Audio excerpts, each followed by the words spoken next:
All right, good morning. So today, after you answered these questions, I'm just going to kind of go through them with you really fast so that you can see if you got them wrong or right and why. Just simply practicing that revise and edit skill so that you're ready for that. So let's look at question number 1. It says, Carrie wants to add a transition sentence to the end of paragraph 1 to help her readers move to the next paragraph. So it's like she wants to close out that paragraph of that idea and go to the next one. So which sentence could we add that would make the most sense? So we need to go back to that first paragraph. And the end says, from the bank downtown, I could hear Christmas carols playing. And the correct answer was C. Suddenly, my mom stopped and pointed to the front door. So then we know that next paragraph is going to go into what happened there, but it's finishing the thought of that actual paragraph. Number 2, Carrie needs to add a central idea. Central idea just simply means like the main idea to her story. So read the sentence below. I knew I had to do something to help her.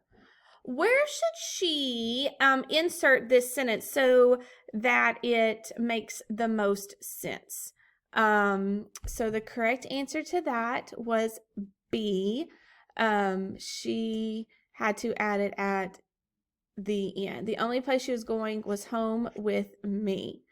I knew I had to do something to help her. Okay. Number 3. What is the best way to combine sentence 15 and 16? Let's look at those two sentences. Luckily, I didn't have to. She jumped right in and plopped down in the warm water. So the correct answer to that would be B. Luckily, I didn't have to because she jumped right in and plopped down in the warm water with my help. So we don't have to put a comma with the and right there because I'm talking about one subject that's doing two actions. She jumped right in and plopped down in the water. So I'm not taking two complete sentences with two different subjects. If I have one subject, I just have that compound predicate. They have two actions, so I don't have to have a comma there. Number 4. Look at sentence 23. The sentence does not clearly express what Carrie was trying to say. Which word would best replace she and help Carrie improve the meaning of the sentence? So we're taking that pronoun who is she in the sentence and we're just going to replace it with who it is. So let's look. What sentence was that? 23. My mom shook her head at me, but she didn't say anything. She gobbled the turkey up and waited for more. So who gobbled the turkey up? And we know that it was the dog, A, that gobbled the turkey up. So instead of saying she, we want to be more specific in saying the dog did it. Number 5, what change, if any, should be made in sentence 28? So let's look at sentence 28. I know I'm going up and down a lot. I'm very sorry. I thought for a minute and then gave her a big hug. So again, we don't need the comma right here because it's a compound predicate. I is the subject, one subject. I thought for a minute and I gave her a big hug. So I'm doing two actions, so I only have to put that and in there. I don't need a comma and because then gave her a big hug is not a complete sentence because it doesn't have a subject. So it could not stand by itself. Number 6, what change, if any, should be made in sentence 29? So let's look here.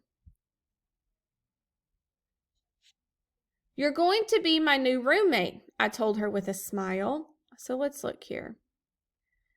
Change and to I. We don't want to do that.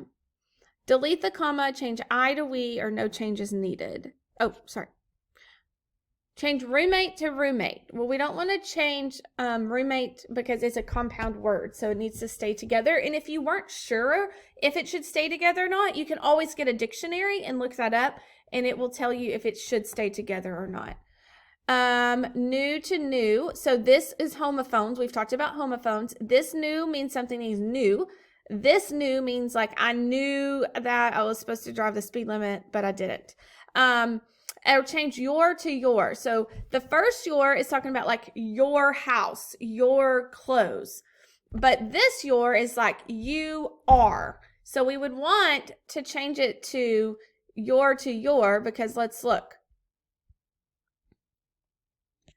You're going to be my new roommate. So we want to say, you are going to be my new roommate. So if we change, if whenever there's a